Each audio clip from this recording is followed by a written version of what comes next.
Manon, ça va? En fait, je me demandais, est-ce que tu crois que c'est possible de produire de l'énergie verte tout en faisant du sport et avec un objet qu'on a tous chez nous? Oui, c'est possible. Donc, on a mis sur pied un projet qui a pour nom Tout dans les pieds de la mise en forme à l'énergie. Donc, il a pour but de réduire les déchets nucléaires, de réduire les gaz à effet de serre et d'augmenter la pratique du sport. Du coup, pour notre projet, on s'est inspiré d'une centrale électrique, comme vous pouvez le voir ici. Du coup, la centrale électrique, elle prend une énergie quelconque, par exemple le charbon, l'uranium, etc., pour la transformer en énergie mécanique grâce à une turbine.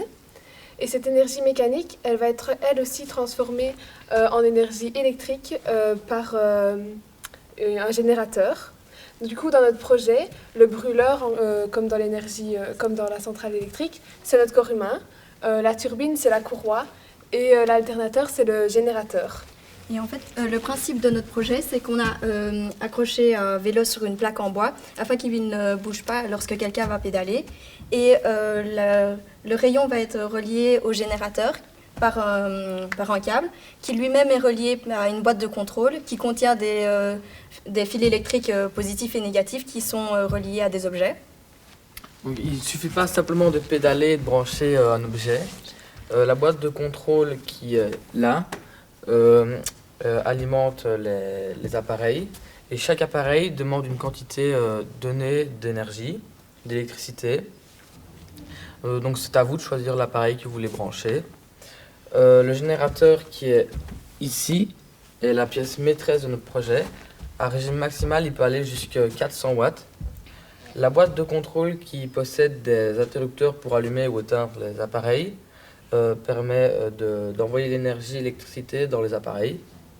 Et puis les appareils, ils sont branchés à la boîte de contrôle et on peut y brancher ce qu'on veut à hauteur maximum de 30 volts.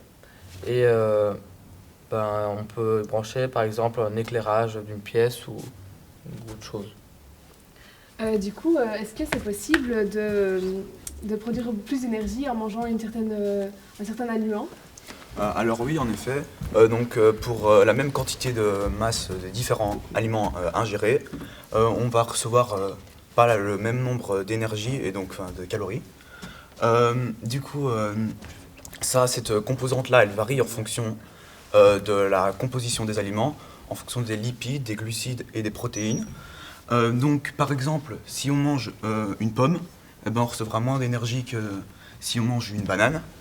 Sur le rapport, en fait, 1 kcal, ça égale à 1,163 watts. On peut, avec notre projet, il peut produire 30 volts, donc c'est l'équivalent de 400 watts. Et donc avec une telle énergie, on peut faire tourner plusieurs objets, comme par exemple une ampoule, des LED, un moteur ou même une électrolyse.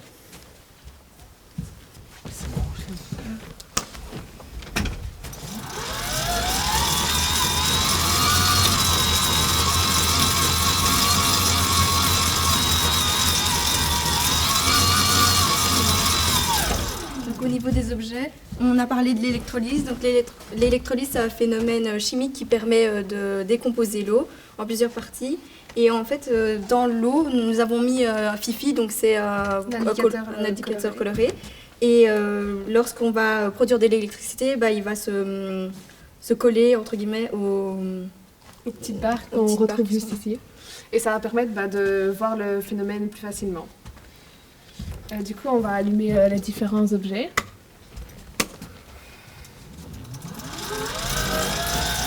Là, il y a le moteur qui va.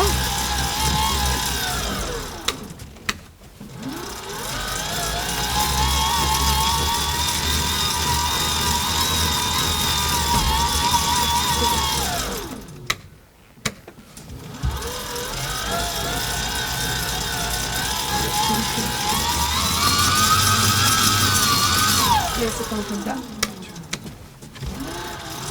Et voilà.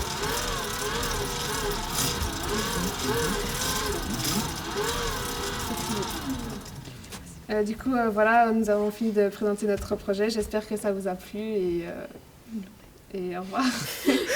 Merci beaucoup.